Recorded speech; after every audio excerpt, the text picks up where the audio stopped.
Hello प्यारो मित्रहरू, नमस्ते, गुड मर्निङ, गुड नाइट, जे भने पनि तपाईँ जुन अवस्थामा जुन समयमा हेर्नु भएको छ सबै यसो मिलाएर बुझ्नुहोला।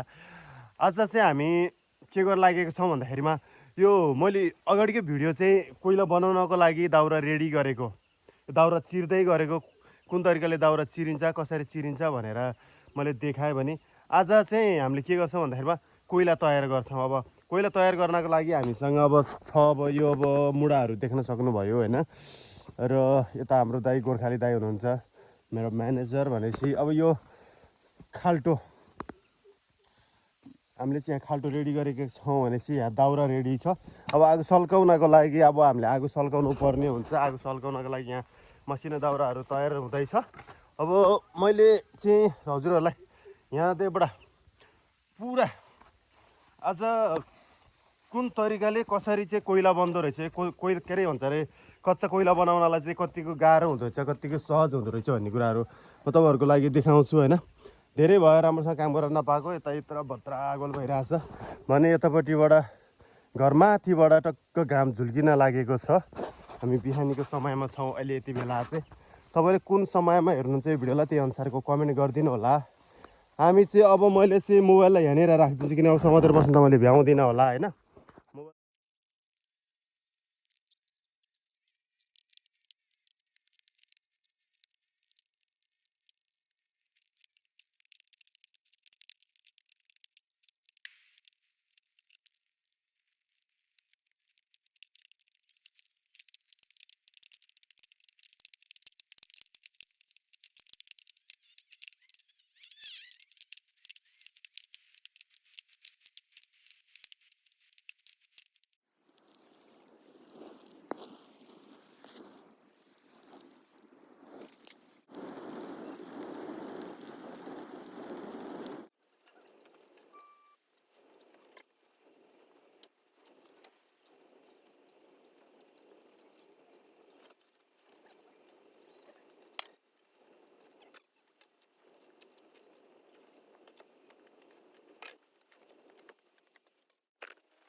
के छ गोर्खालीलाई?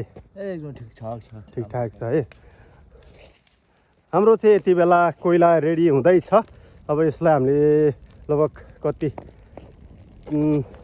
पहिलो एक लट जलाएर सक्यौँ, त्यस पछाडि फेरि थप्यौँ, त्यो पनि जलेर सकियो र यो हालेका छौँ। र यति बेला चाहिँ हामी अब के गर्ने, बाँच्नको लागि यो सबै दुःख गरेको हामी यति बेला चाहिँ एक थाल तातो भुग्रोमा चाहिँ माम दबाउन जानु पर्यो। तपाईँहरू हामीसँगै रहनुहोस्। अब कति समय लाग्छ त्यो त अब हामीलाई थाहा छैन, तर म भिडियोमा थोरै बनाएर छिट्टो तपाईँहरूको मेरो काम देखाउँछु है त। अहिले चाहिँ हामी खाना खानलाई लाग्यौँ। तपाईँहरू पनि खाना खानुभएको छैन भने खाना खाइहाल्नुहोस् है त। ल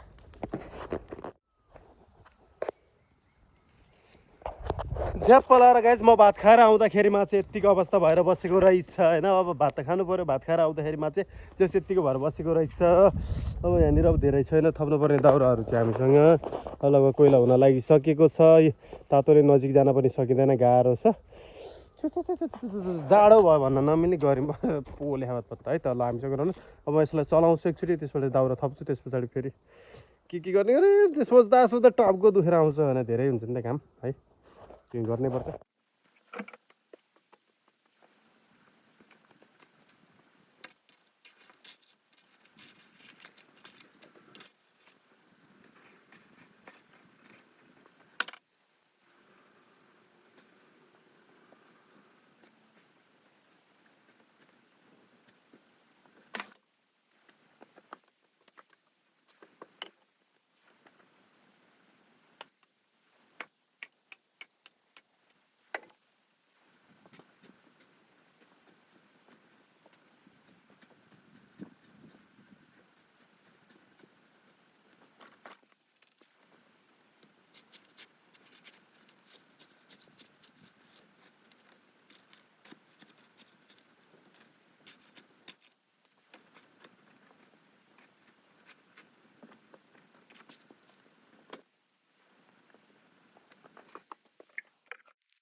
हेलो मेरो प्यारो मित्रहरू, यति बेला चाहिँ हामीले कोइलालाई तयार गरेर चाहिँ एकदम तयार भन्दा नि अब यो चाहिँ जस तयारै भन्नुपर्छ। अब यसलाई चाहिँ यो भित्र छोपेर राखेको छौँ हामीले। यो लुकाको चाहिँ होइन है, यसलाई छोप्नुको कारण चाहिँ के हो भन्दाखेरिमा यो अर्ग्यानिक चाहिँ यो हुन्छ कि किन भन्दाखेरिमा यो चाहिँ अब भित्र कोही पस्न बाँकी भएको हुन्छ अनि अब सबै आगो अब निकालेर सकिँदैन त, बाहिर माथि माथि पानी हाले पनि भित्र त आगो बस्छ। त्यस कारणले गर्दाखेरि हामीले यसलाई अब लगभग 2 दिनदेखि लिएर 5 दिनसम्म चाहिँ यसलाई यहीँ राख्छौँ। त्यस पछाडि फेरि अघि हालेको माटो जति सबै फालेर कोइला निकाल्छौँ। हाम्रो यो भिडियो हेरेर तपाईँलाई कस्तो लाग्यो यसको प्रतिक्रिया भने दिन नबिर्सिनु होला। हामी फेरि अर्को भिडियोमा भेट्नेछौँ। हस् त, नमस्ते, बाई।